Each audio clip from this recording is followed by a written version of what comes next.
Hello, everybody. Welcome back to the NanoBlitz podcast. We took a little dip. I'm not even sure if we did, but we haven't recorded a podcast in a long time. Uh, but Ben and I are back, and we are ready. So, Yeah, Ben, so today we have a very exciting episode. This is going to be the first of a two-part series. Today we're going to be covering all offensive positions, where we're going to be going over our top five at each position going into the year. So today we're going to start off with all offense, so quarterback, running back, wide receiver, tight end, and everything on the offensive line. So yeah, it'll be a great episode, and let's begin with quarterbacks. So we're going to go back from 5 to 1. So Ethan, who's your number 5 quarterback? real quick. So we are classifying left and right tackles together, and left and right Yes, guards. that's another thing. We are classifying left and right tackles together and left and right guards together. So some like the fifth best left tackle won't be on this list. Probably not, Yeah. unless you just have the top five tackles, right tackles. Ben, I think our number 5 is the same. So I guess I'll go first, then you could do 4. I'm gonna go Lamar Jackson as number 5. And I know for a lot of people, Lamar Jackson is super controversial because he's just a running back. This guy's not a running back. He is former league MVP. When he won the MVP, he threw 36 touchdowns and 6 picks.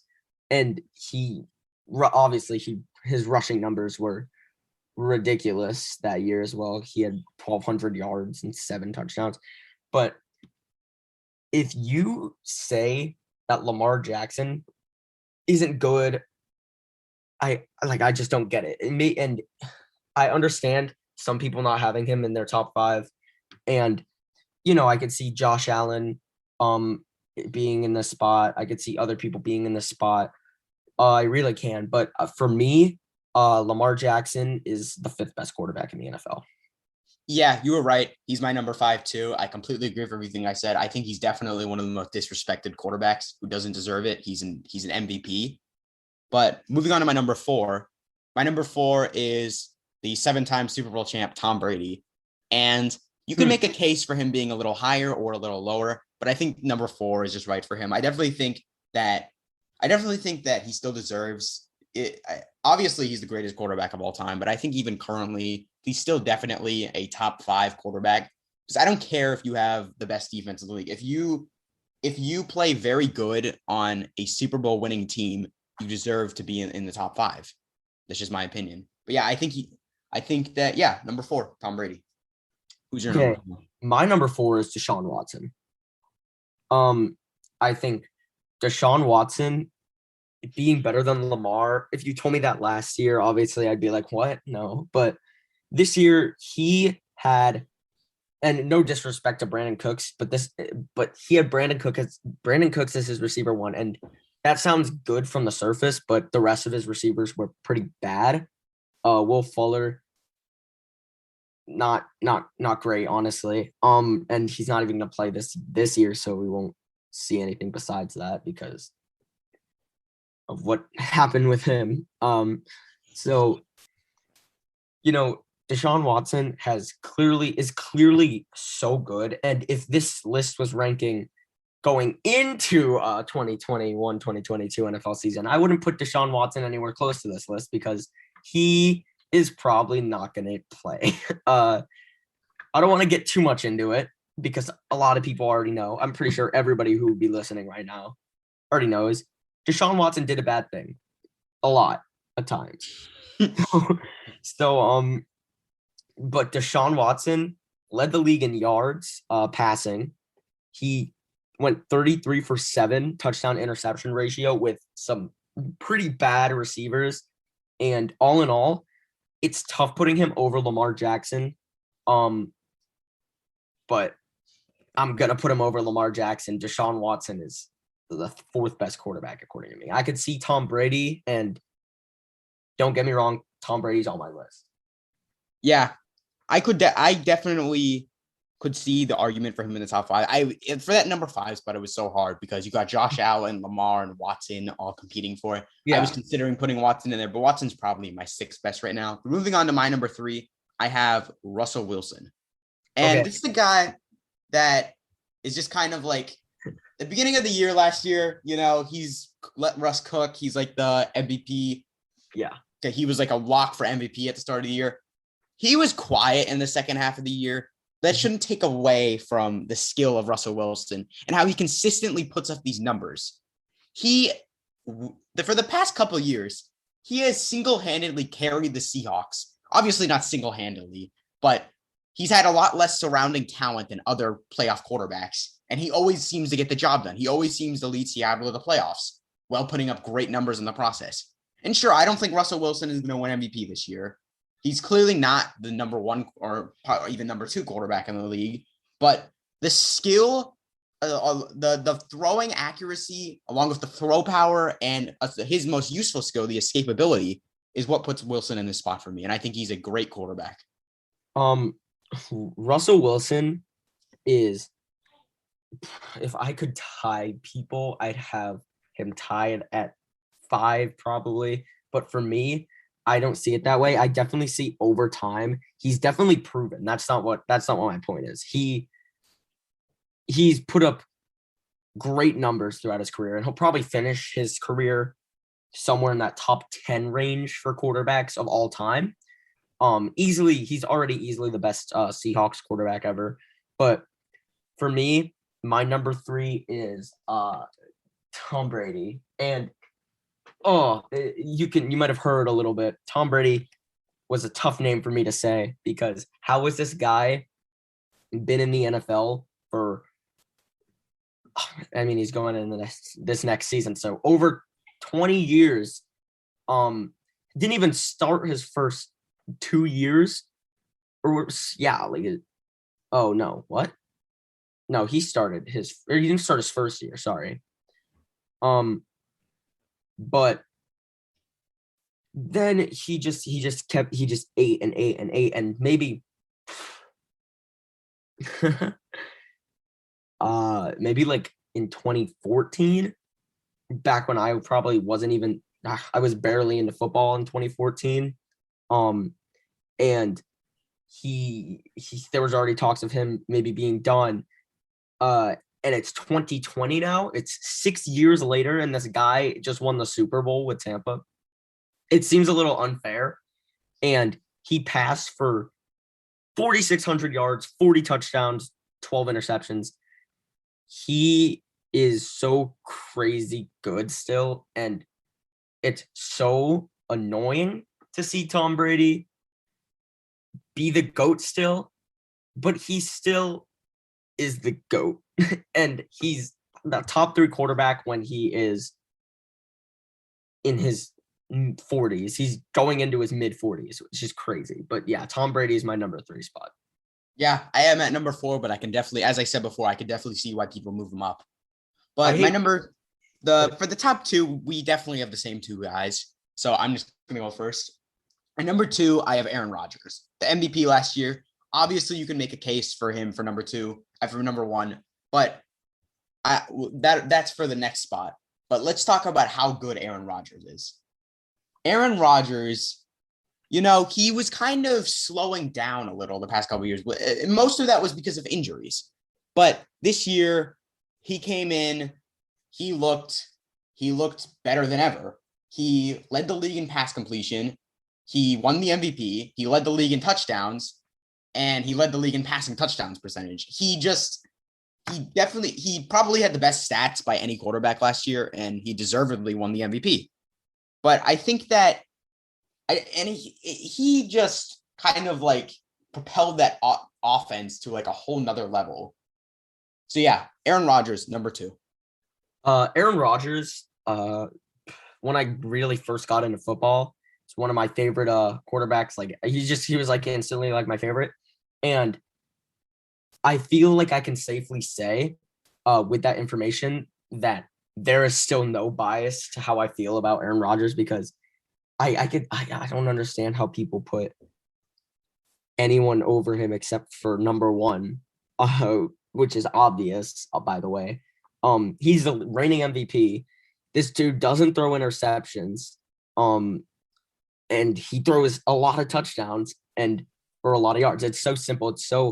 Uh it's so one dimensional. You can look at his stats and you can be like, wow, he's great. Or I could be sitting down with my grandpa who barely watches football. That's not true, by the way. My grandpa watches football, but like, for example, like an old man who barely watches football and they can watch Aaron Rodgers and say, wow, that guy's got an arm.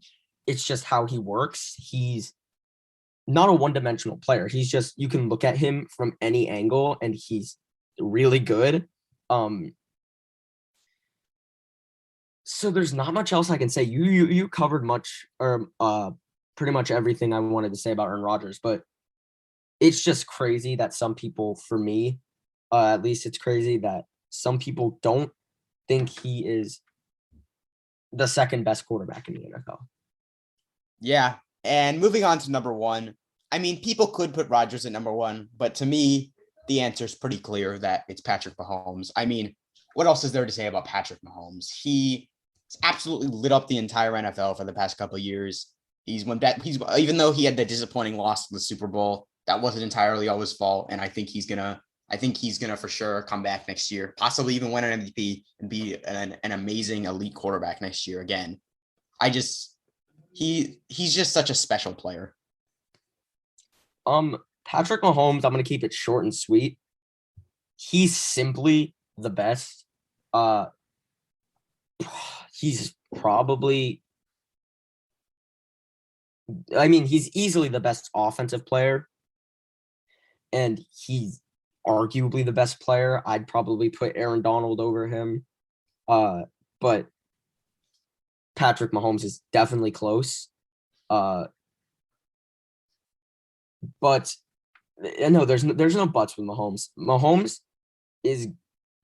I saw something on Instagram when I'm just kind of scrolling through stories, and I saw someone say that Mahomes is never going to win an MVP again, and it just doesn't feel like it's happening. The guy he just lost to in the MVP race, besides Josh Allen, is a guy who's not going to be out of the league soon, probably like in the next, I think it's pretty safe to say in the next like 5 years. Josh Allen isn't even, you know how I obviously you guys know how I feel about Josh Allen because I didn't put him in my top 5. I think Josh Allen's great still. Don't get me wrong.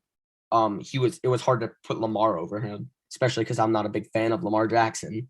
But yeah, Mahomes is just, he's great. He's so good, and there's no other way to look at it. You can't hate Mahomes. We have a friend who thinks he's overrated, and it makes me so mad. It makes Ben and I very upset. But yeah. On to I guess we'll do running backs next. Yeah, running backs next. So yeah, do you want me to go first? Sure. Who's your number 5 running back? My number 5 running back is someone that I feel is often overrated, but I hate him. That is overrated, but still deserves to be in the top 5. And that would be Alvin Kamara.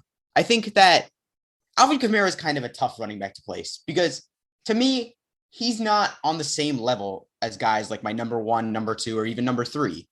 But Alvin Kamara, just because he's a little overrated, doesn't take away from the fact that he's a special player. I mean, he had 6 touchdowns in a game. And my main criticism of him is a lot of his receiving yards come off of short dump passes. He's still a great running back, even with that. Mm-hmm. And I mean, he has the stats.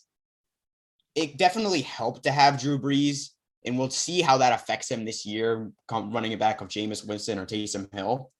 But I think he still deserves to be top 5, which is why I put him at the end of this list at number 5. All right, here's how I feel about Alvin Kamara. I don't think he deserves to be top 5. My number 5 is probably a lot of people is like number 3, number 4. It's Dalvin Cook. So Dalvin Cook it's so hard to put him there because of how good his season was. So a lot of people are going to be like, what?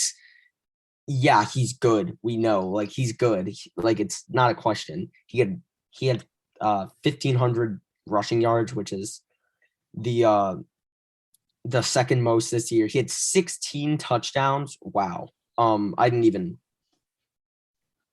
I didn't even like know it was that many. I just remember him scoring a lot. That's one for every game. Wow. Um, not next year because of 17 games. But wow, he's so good. But I feel like I'm still comfortable with putting him at 5 because and 5 is not like an insult because he's still the 5th best running back in the entire NFL. You know, he's not running behind a great offensive line. But he has to deal with Adam Thielen and Justin Jefferson being open targets all the time. So it's kind of harder for him in the receiving game, and they don't want to run the ball as much. But Minnesota still runs the ball a lot. He had 312 attempts this year, which is a lot of attempts. Dalvin Cook's really good, but it's so simple, it comes down to there are 4 other running backs that I would put ahead of him.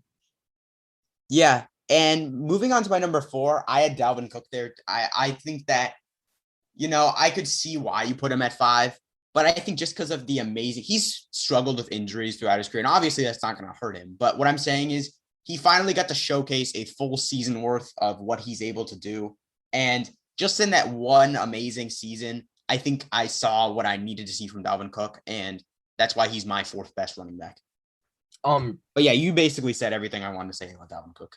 So something I want to just take back real quick. I said he had a touchdown for every game. On the he did not actually play in the last game. He played 14 games. Oh, so that's really impressive. 1,500 yards and 16 touchdowns in 14 games.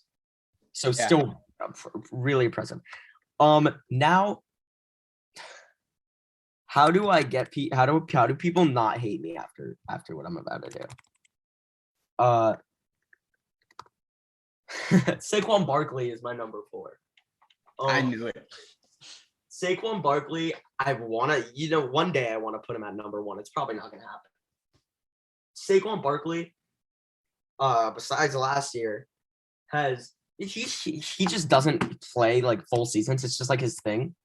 It's honestly really upsetting, because he has played. Oh my god, he just like doesn't play.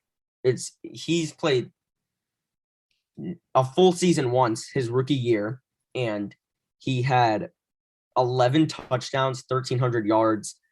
He broke the rookie receptions record, which is cool. He had 721 yards, which is a lot, 4 touchdowns through the air. And you can't look at his rookie year and say, oh, he's whatever. In 13 games, the next year he had 1,003 yards, 6 touchdowns, and it looked like he was slowing down. And then this year he played 2 games. Well, maybe it's not even 2 games. It's like against the best defense in the NFL, or not the best, but you know what I mean. Against the Steelers, then everybody's like, oh, he fell off, whatever. Saquon Barkley, I want to come back and prove everyone wrong. And I think talent-wise, he is probably the 4th best running back.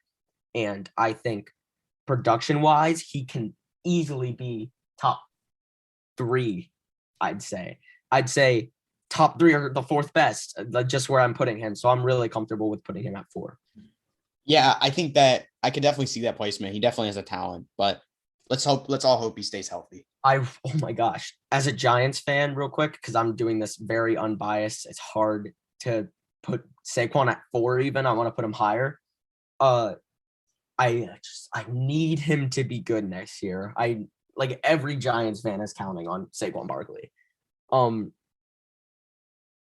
But who's your number 3? I think we have I think our lists are going to start being similar from the rest of our running backs are probably going to be similar. But my number 3 is not my favorite running back in the league, but definitely my second favorite running back in the league, and someone I think is often underrated by many fans, and that would be Nick Chubb.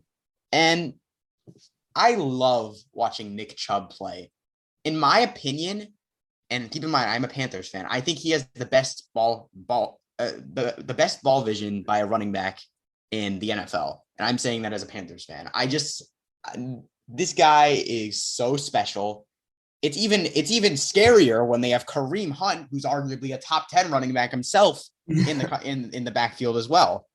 And I don't even think they need Kareem Hunt, honestly. I think Nick Chubb could take on the full workload, but that definitely helps. Yeah. And Nick Chubb can do a little bit of everything. He's elusive. He's powerful. Great ball vision, like I said. And I think the combination, he could even catch sometimes. He's not the greatest receiving back, but I mean, when he needs to, he can. All of those skills combined definitely makes him a top 3 running back for me. He doesn't get really receiving opportunities, which makes sense because they have Kareem Hunt, who is the best receiving back on the team. He's definitely the best tailback on the team like that.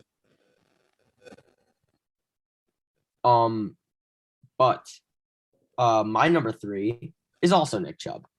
So Nick Chubb is really good, and run game this year, besides like the top 3 rushers for me, was kind of unimpressive by everyone's standards, I'd say. But he was still an 1,000-yard rusher. He rushed for the most touchdowns of his career. Nick Chubb was putting up Nick Chubb numbers, and it looked really good, especially, having to deal with Kareem Hunt in the in the backfield a lot on passing plays. Let's say they have the audible to a run, he gets a touch. Sometimes Kareem Hunt just gets touches if they need certain skill, but Nick Chubb can do it all, man. He is really good, Nick Chubb, and I think he could easily be the best running back in the NFL. And the only thing stopping him is the top 2 running backs here, who are these top 2 running backs. They're just on a different level. They're untouchable. They're untouchable. Yeah. So I'll start off with number 2. You can honestly, I'm a Panthers fan. I love Christian McCaffrey. You can place these either way, and it would be a good argument. But my number 2 is Derrick Henry, the best pure rusher in the NFL by probably a decent amount. When I compare him to Jim Brown, he's what you want in a workhorse running back. He has he doesn't get injured a lot. He will truck your entire team until they're crying on the ground, as Josh Norman found out the hard way. And the only thing that's holding him back is his catching. Oh my gosh, this guy. Can't do that. He cannot do that very well. But other than that, he's basically perfect besides the catching. Yeah. Ben and I always talk about this, how he gets like one reception like every couple games that like is like a really long touchdown, and that is how he gets like his receiving yards. Like, listen to this. In this year, he had a 53-yard receiving touchdown, but he didn't. He didn't catch it outside, like in like the outside receiver or even the slot. He caught it a screen and he trucked 5 people. Yeah. In 2019, 75 yards. Jeez, a receiving play. This guy is like the king of like, oh no, we're on the 1-yard line. Because this year he had a 94-yard rush, and in 2018 he had a 99-yard rush. I remember that, watching that live. That was one of the best football plays I've seen this decade. He stiff-armed 2 people, he trucked the man, and he juked someone out. Bruh, he can do it all at 6'3", 250, but he has bricks for hands. Yep. But the bricks for hands he uses to punch people in the face when on the field. Like, it's crazy. He's a monster. And there's this one guy who I wanted to fight and say Derrick Henry's better, but he's arguably is, but to me and Ben, as I don't even like the Panthers, but as like Ben's friend, it's hard to not like know this and just be like, just accept it. Christian McCaffrey is number 1 for both Ben and I. It's obvious. Yeah. And speaking of not having bricks for hands, the 1,000 running back. Yeah. Like, geez, like a lot of people say, don't build a team around a running back. You shouldn't build an offense around the running back. These two guys, number one and number two, completely destroy people saying that because you can build an offense around both of these guys and it'll work. So something fun about Christian McCaffrey is definitely his hands, but his running ability alone is like I'd say like probably a top 10 running back at least. I'd say top 5. As just a rusher. Yeah. People forget that 2019, the last year he was fully healthy, he had the second most rushing touchdowns in the league and he ran for 1,300 yards. That's a top 5 running back to me. I guess that's the last full year he played as well. Yeah, I guess so. Yeah, Christian McCaffrey is out of this world. And yeah, I could talk about his rushing. Yeah, but his big appeal to make him the best running back in the NFL is his receiving ability for sure. Yeah, I agree with that. And I'm very happy to see him at the top of your list. Speaking of receiving abilities, wide receivers and tight ends are up next. Not ranked together, but wide receivers are next. Yeah, wide receiver is definitely one of the hardest ones to do. So I'm going to start us off with number 5. Ben. I think our list might only consist of like 2 of the same names, honestly. There's a chance.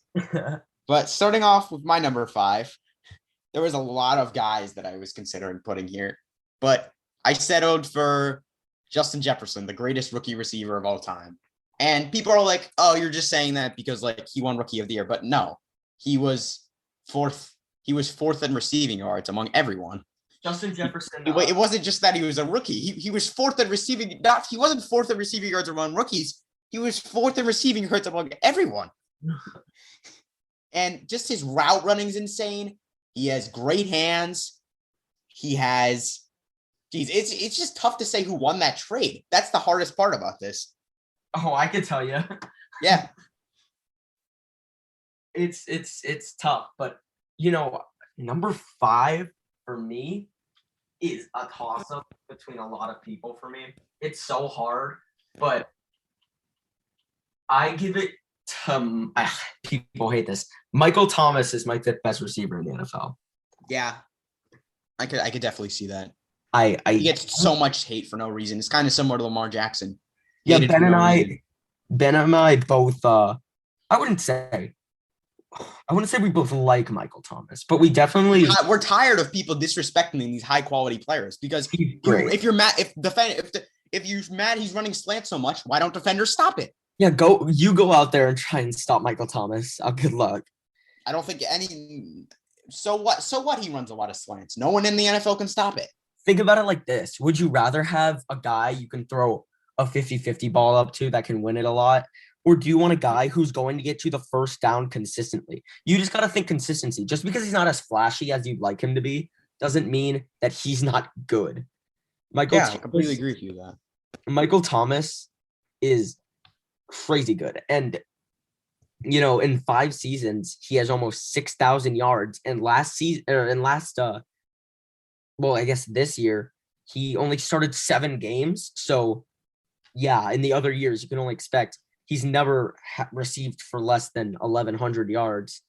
Yeah, except for 2020, of course, because he was injured. But healthy Michael Thomas is better than number 5. But from what we saw last year, he's my number 5. Yeah, so moving on to my number 4, the guy that was traded for Justin Jefferson, Stephon Diggs. And I could definitely see him putting him above number 4 because he did lead the league in yards last year, and he's definitely one of the main factors that Josh Allen was so good last year. But I thought that 4 was just right for him considering the people above. But Stephon Diggs, arguably the best route runner in the league. It's amazing how similar he is to Justin Jefferson. It's crazy. But Stephon Diggs, in my opinion, Josh Allen's a very good quarterback, but he's the main reason that Josh Allen had such a good season. Don't let that take away from Josh Allen's amazing year, but definitely helped to have an elite caliber top 5 receiving guy there too. So yeah, Stephon Diggs is my number 4. Okay, so my number 4 is actually the cheetah, Tyreek Hill. Tyreek Hill is the definition of like speed, but he's like the definition of a deep threat, not considering people like Randy Moss and Calvin Johnson who like reinvented that. I'm talking straight deep threat, pure speed, Tyreek Hill. But he's also not saying that he doesn't play big. You know, obviously he's 5'10, 185, not a big frame per se, but he is aggressive and he has great hands. He's just happens to be super fast. So that's what makes him lethal. If he kind of played at the speed of other players that, you know, that play in the NFL, he would probably not be on my top 5, but he could be like a top 10, 15 receiver. But that speed's so valuable. He's some people number 1. And I'd say my top 4 receivers are like, there's going to be someone listening who's like, they're my number 1. Yeah, you could definitely make it. I agree with that too. Outside of the top, outside of 5, these top receivers are such a toss up to me.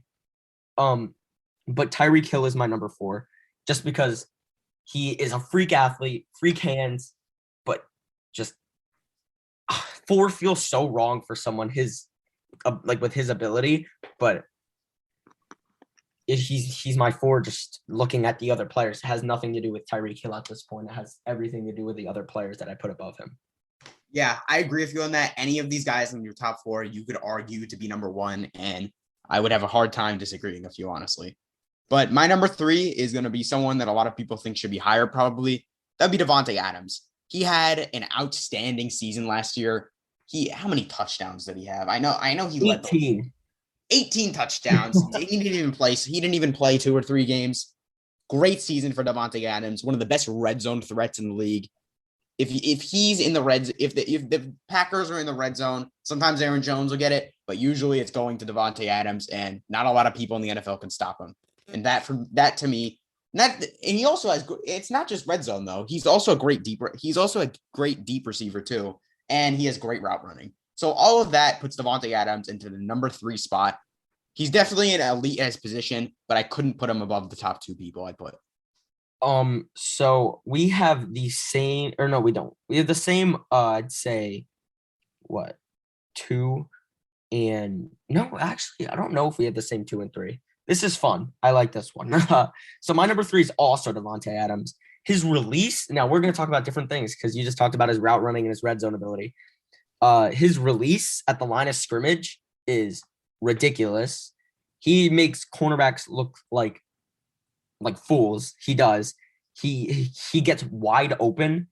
Plus, he's a great route runner, like Ben said. He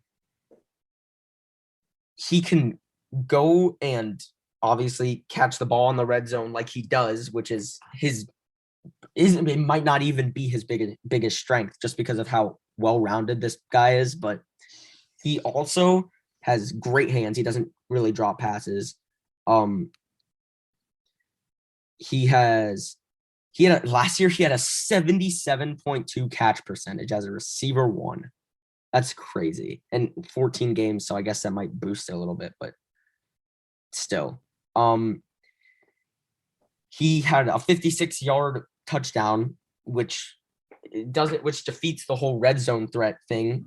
But the thing is, I can't really put down any bashing on Davante Adams because there's not really bashing on Davante Adams. Everyone kind of just accepts the fact that he is anywhere from 3 to 1 for people's top receivers. Yeah, I agree with what you said. And so we both have Davante Adams in number 3. My number 2 is a person that people probably think is lower, should be lower at least. But my number 2 is Tyreek Hill. And I obviously, like you talked about earlier, it's not just the speed for Tyreek Hill. He also has elite route running and elite hands. It's not just speed. Sure, he still can get contested catches, but obviously his 5'10" height hurts him a little bit in that department. But I do think that he has irreplaceable speed. Nobody not a running back. I don't think anyone in the NFL has the same caliber. Sure, people have ran faster 40s than him, but I think in the game with pads on, no one is near Tyreek Hill in terms of speed. I don't even think Henry Ruggs is. I'll say what you're scared to say right now. He's the fastest player in NFL history. I don't agree with that though. He is the fastest player in NFL history.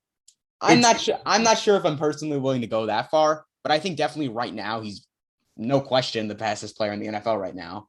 And I think that sure, like his speed is just literally, like I said before, you can't replace his speed. There's some things you can teach in the NFL. You can teach catching, you can teach route running. You can't teach speed. And that's what makes him my number 2 wide receiver. So my receiver 2 in the entire NFL is Nuke Hopkins, DeAndre Hopkins, whatever you want to call him. I call him number 2. So I'm surprised that he's I'm assuming he's probably your number 1. Because I mean you're probably surprised on my number 1 too though, but you know my number 1, but whatever. He's so consistent even in when he was on the Texans who are awful. The Texans are awful. Even when they had him, they were awful. He's like one of those guys that I can imagine looking back like as like I don't know, like telling my kids like because when I'm talking to my dad about football, he brings up some old receiver, but I still know who they are, and I'm like, oh yeah, they were awesome. I wish I could see them play. That's how I'm gonna feel about DeAndre Hopkins, and I feel like he's almost too good for both teams that he's on. And I know a lot of people have high hopes for the Cardinals. I don't, because they play 6 games that are going to affect the record. Because I could see this happening. I don't think it will happen. I could see them losing all 6 games against against people in their division. I'm not saying this team's bad, but DeAndre Hopkins is probably not winning a ring with the Cardinals. There's better teams in the NFL, no matter how star-studded the Cardinals are. But DeAndre Hopkins alone, I think, and this isn't a thing, this isn't even a thought. This is probably like the truth. You can put him with any quarterback in the NFL, and he's going to succeed because he's used to all that bad QB play up until 2017, obviously, where Deshaun Watson stepped in the mix, and he didn't really even step in until like 2018. DeAndre Hopkins is consistent. He's good, but he's not my number 1. Ben, talk about your number 1. Yeah, my number 1 is DeAndre Hopkins. Yeah. And yeah, I think it was pretty obvious. To me, he's just, I mean, it's quite simple. He's just the most complete wide receiver in the league. I mean, he has good speed, amazing hands, amazing route running, and probably the best jump ball receiver currently in the league. I mean, all you have to do to see his jump ball ability is look at that Hail Mary last year against the Bills. Got it over 4 people. And it's not just the Hail Mary, though. He does this on a consistent basis. If a 50-50 ball thrown to DeAndre Hopkins is more like a 70-30 ball. Yeah, it's unfair. It's really unfair. Yeah. If he wasn't in a division with Jalen Ramsey pretty much like his whole career, it'd be even crazier, his numbers. I feel like Jalen Ramsey is so good. You know, Jalen Ramsey is so good that when he struggles against a receiver, he gets made fun of for it. That's how good he is. That it's so rare that it happens that it becomes a full-on meme. Yeah, and I'm sure he'll be talked about in the next episode where we rank defensive players. Oh, for sure. My number 1 is Stephon Diggs. That's crazy that he's your number 4. Like we said though, any of these 4 guys you could argue for number 1. Yeah, I've seen a lot of people say Tyreek Hill is the best. I've seen a lot of people say Devontae Adams is the best. I see a lot of people say Stephon Diggs, and I see a lot of people say Nuke. But Stephon Diggs to me is the best. Maybe doesn't have the best route tree in the NFL as like I'd say he can run every route, even though he can. I just don't think he is the best. But I think there are certain routes, especially like even a streak, he's just great at route running with such simple, like it's so simple, but he's so great at it. His route running is great. His hands are great, and obviously he has elite speed, elite route running, elite hands. His size isn't even holding him back really. It's just kind of not pushing him forward. That's why I could see him being for the next he's still so young. He's 27 years old. So for the next even 5 years, depending on what happens. I mean, we know the Bills are getting Josh Allen back, but like, did they already, the Bills? No, not yet. He's going to get a lot of money, Josh Allen. As long as Stephon Diggs and Josh Allen connections stay strong, Stephon Diggs is going to be my number one wide receiver, unless Jalen Waddle can prove me wrong, because I love Jalen Waddle. Unless obviously it's not always going to be Stephon Diggs. I have a lot of always players on my list, like players who are probably always going to be in my top 5. I can tell you right now that the only one who is an always in the receiving group is DeAndre Hopkins. Everybody else can fall out or, even move up, obviously. But DeAndre Hopkins is probably the only person I could see being that consistent and never dropping out of it just because of how good he is.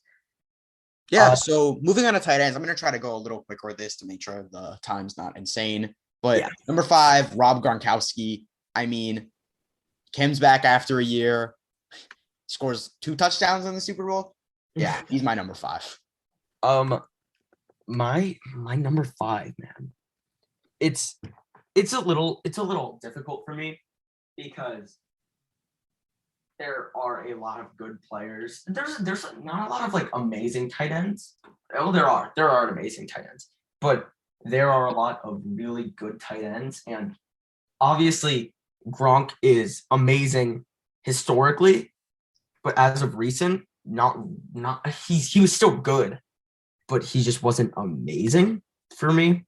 And it's hard to not have Gronk in my top 5, but I think I'm gonna go ahead and say Mike Gesicki for my number 5.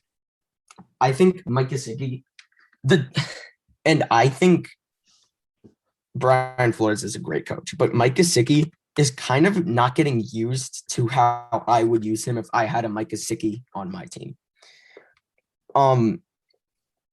The Dolphins are so into throwing to every other tight end but Mike Gesicki.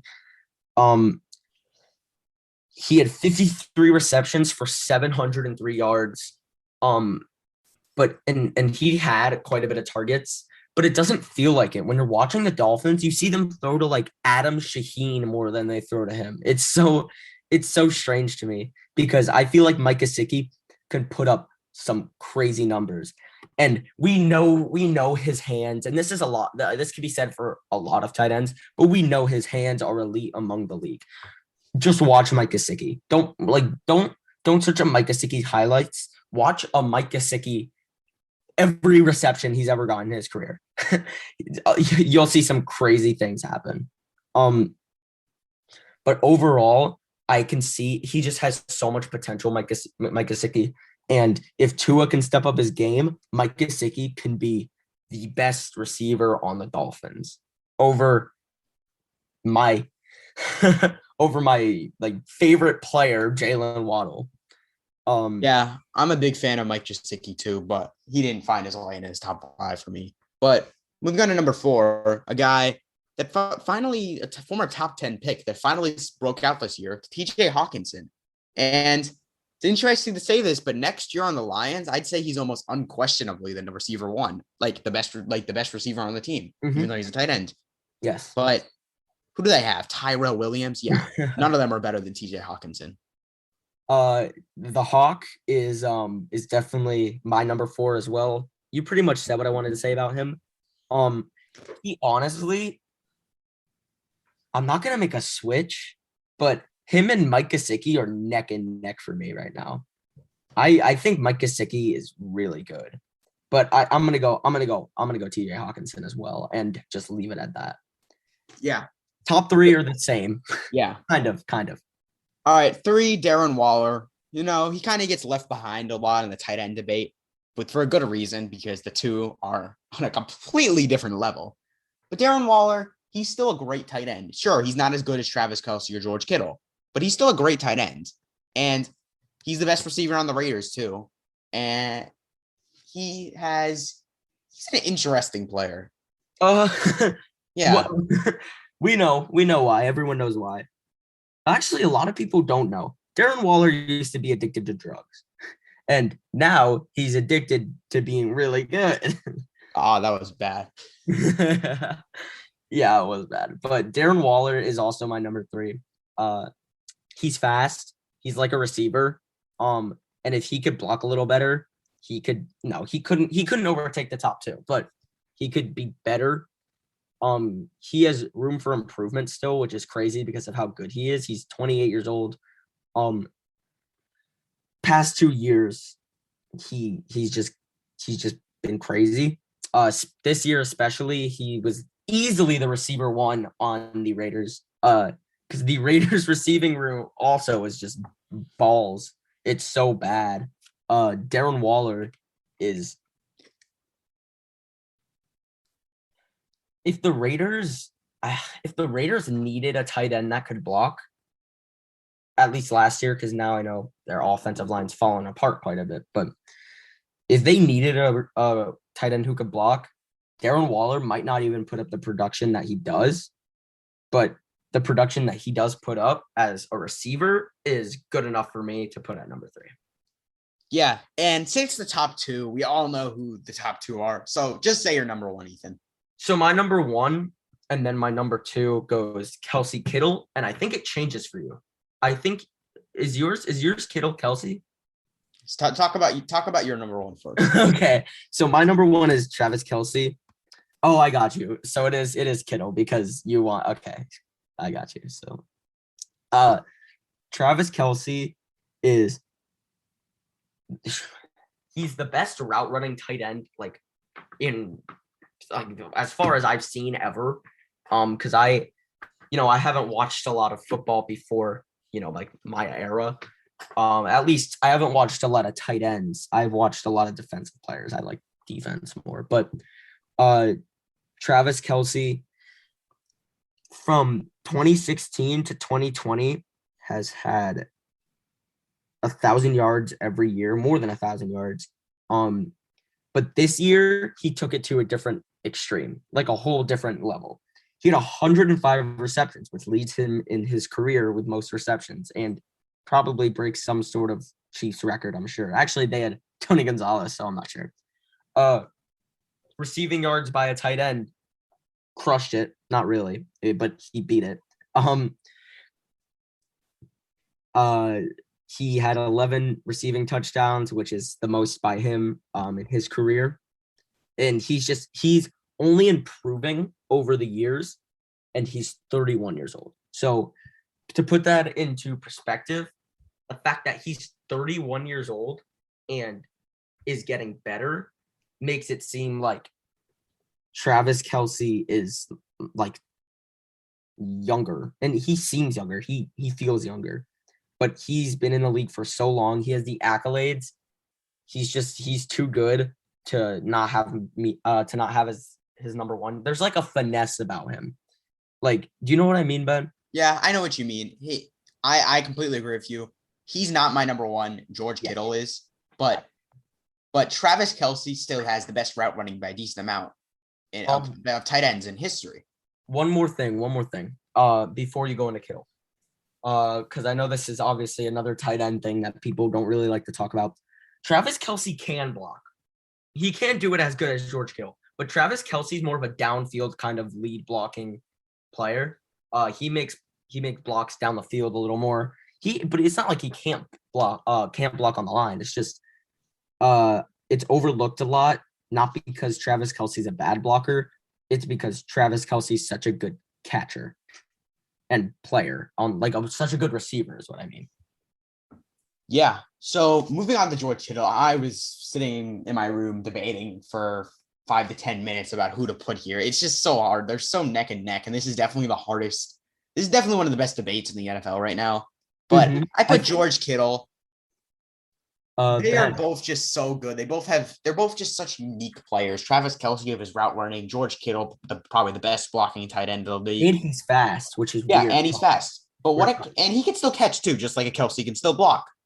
But yeah, what it came down to me was I feel like blocking tight ends in the NFL are a lot harder to find than catching tight ends.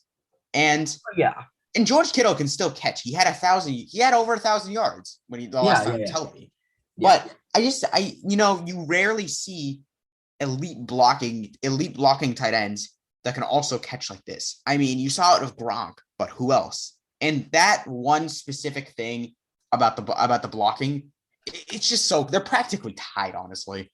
I could have tied them here, but that would be boring. So I'm putting George Kittle at number 1 because of his blocking. Yeah, George Kittle's a monster. He's crazy. But you want to know something interesting, Ben? What? On the first ever podcast that we uploaded onto Spotify for Nano Blitz, before we even had a name, we talked about George Kittle, Travis Kelce, and got pretty heated. I remember that. Do you remember that? Yeah. Well, yeah, it's for the best debate in the NFL. It's so close. It probably is the best, just to talk about like this. Moving on to blocking linemen. Not a lot of people want to talk about linemen, but it's one of the most important parts about football, so we have to talk about it. But yeah, we're starting off with tackles. We're combining left and right tackles, as we said earlier. But number 5 is the former rookie Isaiah Wynn, one of the best rookie linemen of all time, and he immediately turned that Bucs line into elite. So yeah, he's my number 5 pick. You mean Tristan Wirfs? Oh yeah, my bad. I don't even know why I confused them, but yeah, my number 5 is Tristan Wirfs. I don't even know how I confused them, but yeah, Tristan Wirfs. That's embarrassing, but yeah, like I said before, just replace everything I said before with Tristan Wirfs. Yeah, Tristan Wirfs is also my 5. So I think that's pretty straightforward. Let's go to the next guy.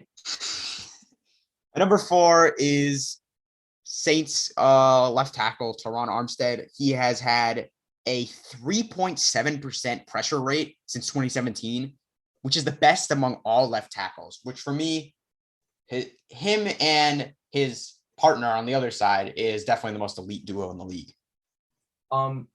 So my number 4 is Ronnie Stanley. Ronnie Stanley is huge, like all tackles are. It's so hard to do this because offensive linemen, if people don't watch them, then you don't understand. Because there's not really a specific, like I just named a stat, but there's not many like that. What do you want me to do? The amount of sacks. Basically, it's the eye test. And I think offensive line rankings is where you could tell who actually watches football. Yeah, very true. I think Ronnie Stanley is probably not my number 4, but it's tough between my 3 and 4. Who is your 3? My 3 is also a member of the Saints, and he recently got a huge contract extension, which I believe is deserved, and that's Ryan Ramczyk. And he is big. You can say that about everyone here. But him and Teron Armstead are probably one of the most dominant tackle duos of all time, and it's insane that the Saints managed to snag both. And the Saints are just so good at drafting. They really are. They always draft amazing linemen. And sure, it helps to have Teron Armstead on the other side, possibly even sometimes getting the best rusher. but that shouldn't take away from the amazing work that Ryan Ramczyk does. Yeah. Ryan Ramczyk is my number 3 as well. You kind of just said everything I wanted to say. So I'm gonna go to my number 2, which is Mitch Schwartz. Ooh. Ben, is that your number 2 also? No, it's not. It's not? No. Hold on. Who's your number 2? Talk about Mitch Schwartz. Your number 2 is Bakhtiari and your number 1 is Schwartz? Talk about Mitch Schwartz. Wow. Okay. Mitch Schwartz is the best pass blocker in the NFL.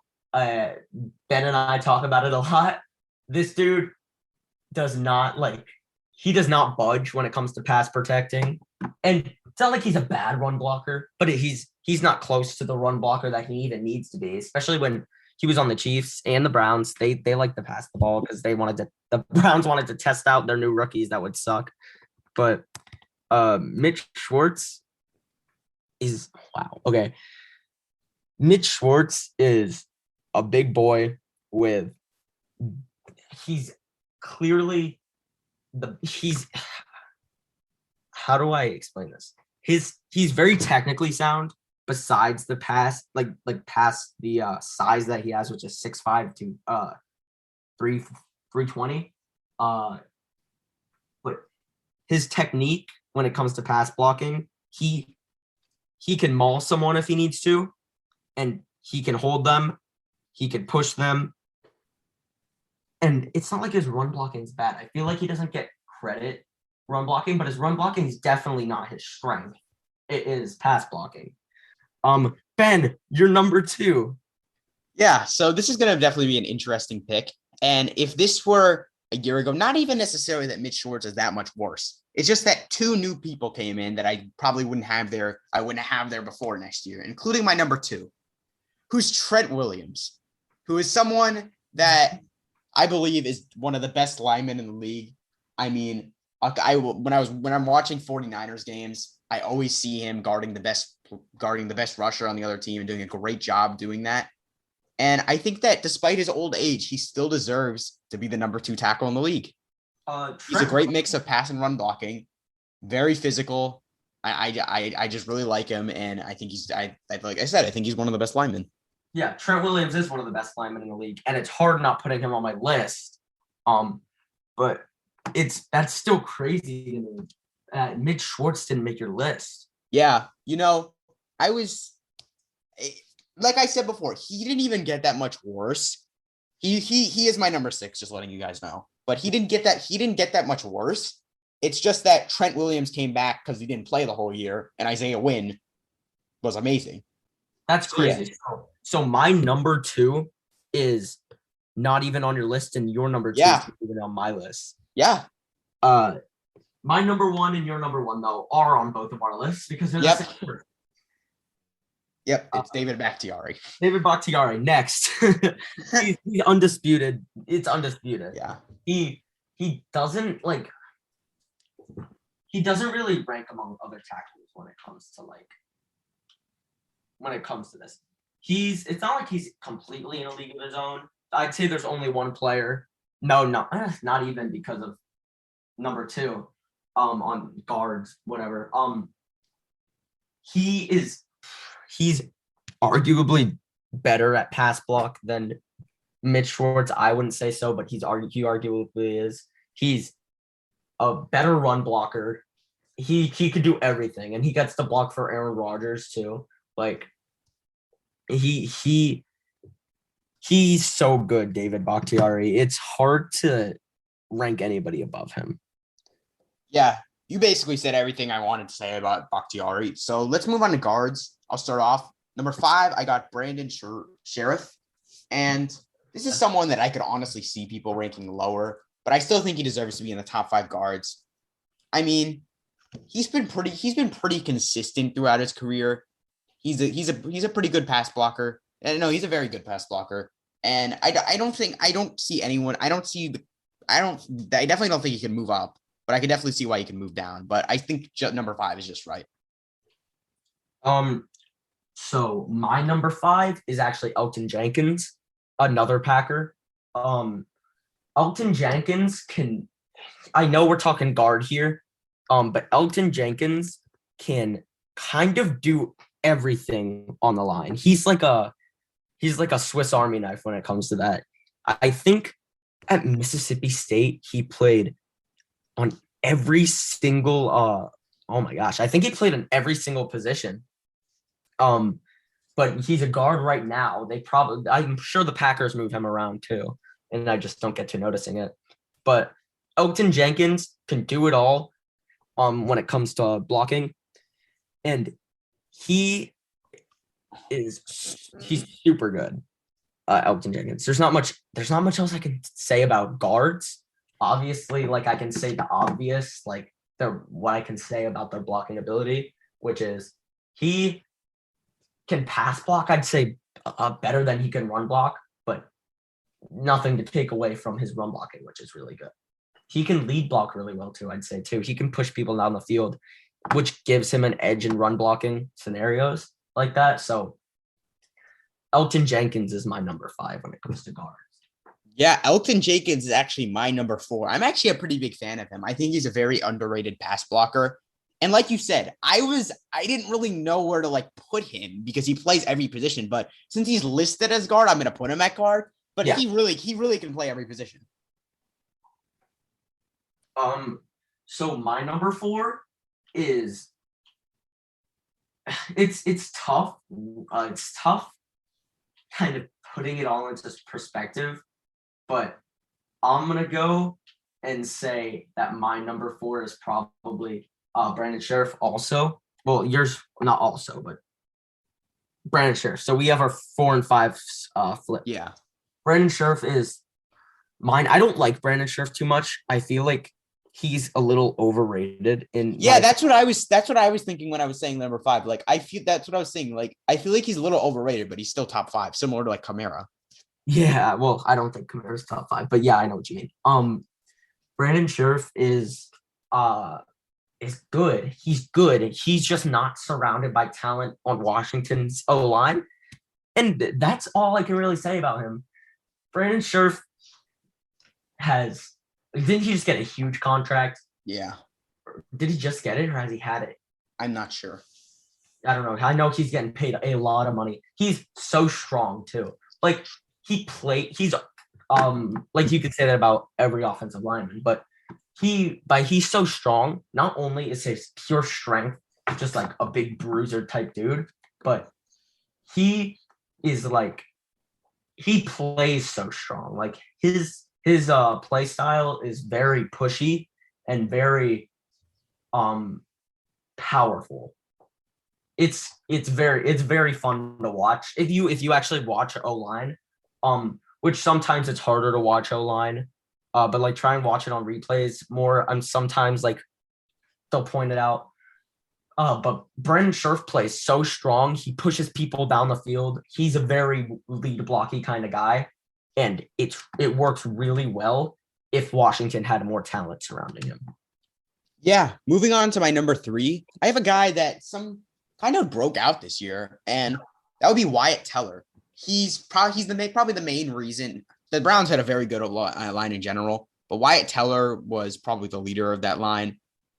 It was definitely surprising to see him being this good this year, but he's an excellent run blocker, and obviously they have very talented running backs, but it definitely helped having Wyatt Teller there to steer them in the right direction. Wyatt Teller seems like he should be higher, but these next 2 guys are so untouchable. Yeah. Like these next 2 guys, so untouchable are like. Is Wyatt Teller your number 3? Top of the league. Yeah, Wyatt Teller is my number 3 as well, and it feels like he should be higher, but because he's great, but he's just not at the level of the other top 2. Wyatt Teller also plays really strong like Sheriff, but he also just gets the edge, a little bit because of the supporting cast around him, but also because I'd say hands wise, like technically he's more sound. So that's really it. He's just more technically sound than Brandon Sheriff, and that's like the only edge I'd give it. he's probably not even more like athletic than Brandon Scherf. He's just more he's just more technically sound. It's a point where you're gonna take the better you're gonna take someone who knows their game a little bit more over someone who is the better athlete. Yeah, so moving on to my number two and number one, even the order is locked in, basically. My number two is Zach Martin. Yeah. Before number one came along, he was unquestionably the best guard in the league, and someone finally came along that was better than him. But that shouldn't take away from how good Zach Martin is. Whether it's pass blocking or run back blocking, he's elite in both. He was the anchor of that Dallas Cowboys line for that amazing Dallas Cowboys line for years. And it just shows how important his impact is, because when him along with Tyron. when he got with Tyron Smith, yeah. Yeah, with him along with Tyron Smith, when they got injured, you saw what happened to the Cowboys offense. It went I know Dak was out too, but they couldn't do anything. Zeke sucked, but that shouldn't take away from Zeke. But it just shows how important Zach Martin is to that team. Zach Martin is how do I say this?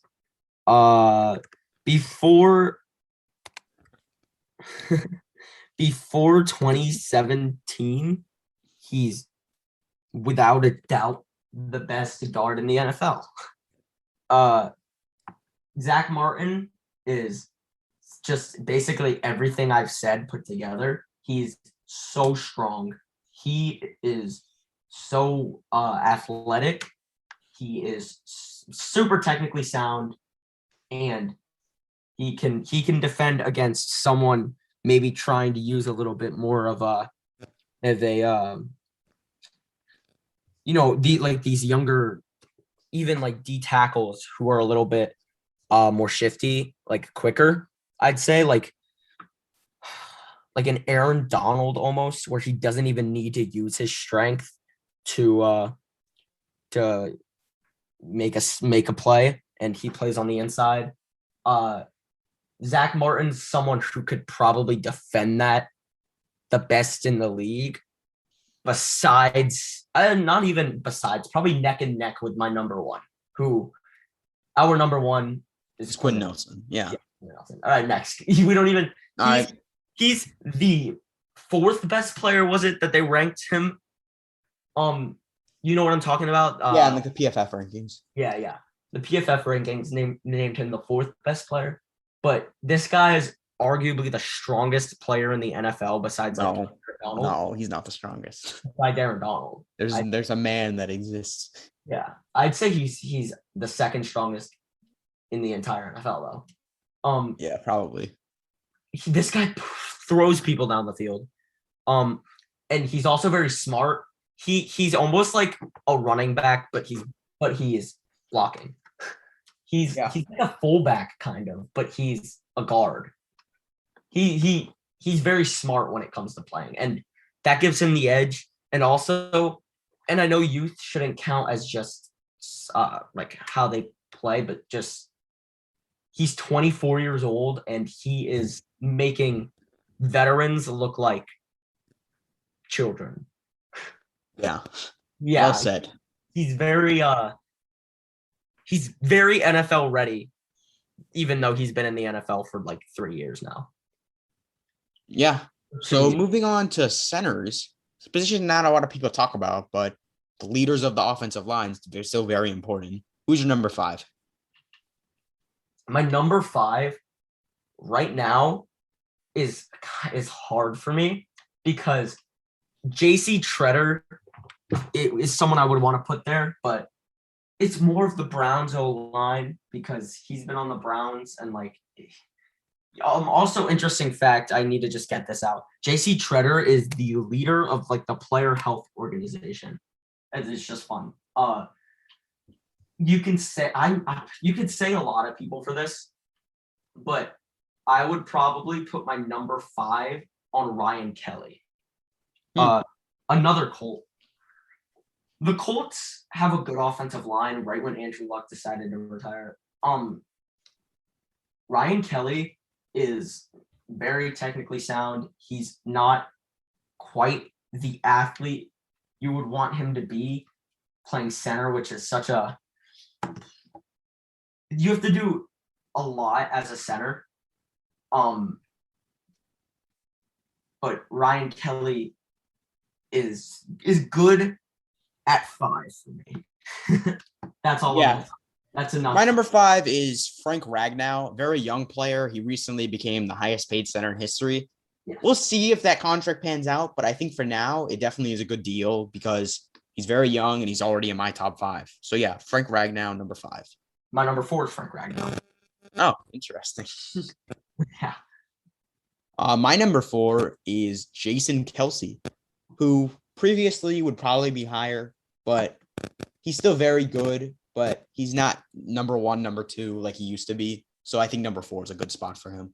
So my number 3 is Jason Kelce. But I could talk about him. Jason Kelce, like for a while for me was like, I love Jason Kelce. Jason Kelce's the best. But he's not the best anymore. And it's like it was always kind of a toss-up between him and Rodney Hudson. Rodney Hudson's not on my list. I can tell you that now because he's not even on a team, and he wasn't even that great last year. From the Cardinals. Oh, he's on the Cardinals. He was traded. But yeah, he wasn't very good last year. I thought he's not in mine either. I thought he was cut. No. He wasn't even that great last year anyways. Plus he's got the supporting cast. Jason Kelce does, but Jason Kelce is clearly the leader of that cast. And he's played when they were injured, like Lane Johnson deals with injuries. So does Brandon Brooks. Jason Kelce, though, run blocking wise, is as a center is the best run blocking center, I'd say. I wouldn't say run in the league because I'd give that to probably those 2 guards I put at top 2. But Jason Kelce's probably the best run blocker in the league as a center or as a non-guard at least. Yeah. So my number 3 is someone you said earlier. My number 3 is JC Treader. I could definitely see why you think he's just a product of the system, but I personally disagree with that. I think that it probably does help to have other elite linemen such as Wyatt Teller next to him. But I think just as a unit, they work so well together. And to me, him and Wyatt Teller definitely lead that line. They have very good surrounding pieces too. JC Treader, he's a pretty well-rounded center, good leader. And he's my number 3. See, JC Treader for me, just he's on the Browns, and like I feel like I haven't seen much from him past this year. You could also say that about Wyatt Teller, though. But Wyatt Teller is the one that made me see JC Treader. Yeah, that's at least how I feel. My number, or is it my number 2? Yeah. So my number 2 is Ryan Jensen on the Bucs. It's kind of a throw off a little bit because he's not the athlete that I usually like. I like athletic people. All these guys are athletic, obviously. He's not athletic in the sense that he isn't strong because he's clearly strong, but he's more like he's strong, but he doesn't feel fast. Does that or he doesn't feel like he plays as strong as his pure strength. Does that make sense? Yeah, I get it. He plays more of, and this is why he's actually my number 2. He plays more of a speed defending role, and I'm thinking about future a little bit. And for me in the future, speed is going to be key in NFL among every position, probably. Yep. And he's not even a fast runner, Ryan Jensen. I mean, I wouldn't know. I don't really see him run much, but when it comes to defending speed, he might be number 1 among all centers, period. Run block, pass block, both. Speed is like his game, and he plays it really well. Yeah, so my number 2 is an interesting pick. He wasn't even on your top 5. But my number 2 is, in my opinion, the best pass blocking center in the league, Brandon Lindier. And a lot of people wouldn't have him in the top 5, and he's my number 2. So, my opinion, he's the best pass blocker in the league, and I think he's very underrated. He had a 98% pass block win percentage against defenders, which leads the entire NFL by a decent amount. And when I watch him play, sure, the Jaguars O-line isn't amazing. It's very average, actually. And I mean, they have Andrew Noel, obviously Brandon Lindier. But even so, I think without a lot of supporting cast, Brandon Lindier is a great center who is the best pass blocking center, in my opinion. Yeah, wow. He's definitely good. I would never put him that high. You know me. I don't when I see the Jaguars offensive line, I actually think it's more of a run blocking offensive line alone. So I see them talking about pass block like that, or like if I see a passing play, I'm more gonna sit back and enjoy watching the passing play than watching the offensive line as much as I would like to. But that's definitely interesting. I didn't know he was that good at pass blocking. And then it looks like we have the same number 1. So you want to talk about him? Oh, was he was the all-pro center this year, right? Yes, he was. Yeah. Corey Linsley is our number 1. Yeah. Corey Linsley is kind of like, he's also someone I like a lot because of their ability to defend people who are faster, but he also can defend power better than I can see Ryan Jensen doing. Corey Linsley's very technically sound, and you won't see it a lot because just no one generally talks about centers, but Corey Linsley is really good. He's a really good player. It's crazy how many Packers we just mentioned, and Aaron Rodgers says he doesn't have help. And we also I think if we can say a player from each team that had the most on this list, and we're not even done because we have defense, and I can tell you there's going to be Packers on defense, at least one. Corey, like, oh my gosh, we've had Devontae Adams on both of our lists. We've had, I've had, we both had David Bakhtiari at number 1, right? Yeah, and then they have number 1 center too. And they have the number 1 center, and they had Elgton Jenkins, who made both of our lists. Yeah, the Packers have a very solid offense. Yeah, and it's once Aaron Rodgers is out of there, it's gonna suck. But yeah, who knows? I think Love can be pretty decent. He could be, but that's a topic for another time. Oh, that was smooth. All right. Thank you guys for watching. Yeah, the next episode should be out. We upload a new episode every other Friday, so look out for it then. Thank you guys for watching. We're sorry for being gone for so long, but we're gonna start being more consistent now. And check out our Instagram at NanoBits Podcast. And thank you guys for watching. Deuces.